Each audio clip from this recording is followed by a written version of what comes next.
কিশোরগঞ্জের ঐতিহাসিক পাগলা মসজিদ, যেখানে মাস শেষে দান আসে কোটি কোটি টাকা।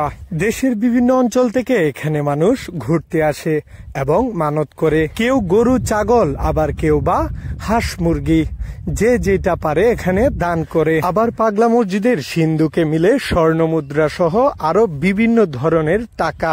অনেকেই দূর দূরান্ত থেকে দান করার ইচ্ছা থাকলেও প্রতারিত হয়। বাংলাদেশের বিভিন্ন অঞ্চল থেকে দান করার ইচ্ছা শক্তি নিয়ে অনেকেই অনেকের কাছে টাকা দিয়ে দেয়, কিন্তু তাদের সেই শখের দানটি পৌঁছায় না পাগলা মসজিদের সিন্ধুকে। তারই ধারাবাহিকতায় কিশোরগঞ্জের জেলা প্রশাসক ফৌজিয়া খান, তিনি তৈরি করেছেন পাগলা মসজিদের একটি ওয়েবসাইট, যার মাধ্যমে বিশ্বের যে কোনো অঞ্চল থেকে দান করতে পারবেন সরাসরি পাগলা মসজিদে। হ্যাঁ, এটা তো অনেক ভালো। আমার কাছে মনে হচ্ছে আসলেই ভালো, কারণ এখানে ঘরে বসে মানুষ টাকা দিতে পারছে, কোনো এখানে আসতে হয় না। সো আমার কাছে এটা ভালোই মনে হচ্ছে। এটা তো অনেক ভালো হবে, কিন্তু আমরা তো আসলে জানতাম না। আর আমি এই যে কোরআন শরীফটা মানত করছি, আমি ভাবছি যে এটা তো দেওয়ার মতো কোনো উপায় নাই।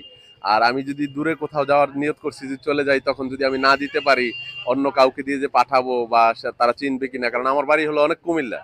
কুমিল্লা কিন্তু অনেক দূরে, তাহলে ওইখান থেকে কে আসে দিব না দিব, যাক আল্লাহ তাআলা আমার কবুল করছে, আমি এখানে আইসা কোরআন শরীফ নিজে দিতে পারছি। আর অনলাইনে যেটা মানত করার, দেওয়ার, দান দেওয়ার মতো নিয়ম করছে, ওইটা অনেক ভালো। ইনশাল্লাহ মানুষের জন্য ভালো হয়েছে। অনেকে দেখা গেছে নিয়ত করে, অনেকের বাড়ি চট্টগ্রামে আছে, আমার বাড়ি কুমিল্লা, কুমিল্লা থেকে চট্টগ্রামও কিন্তু আরো অনেক দূরে।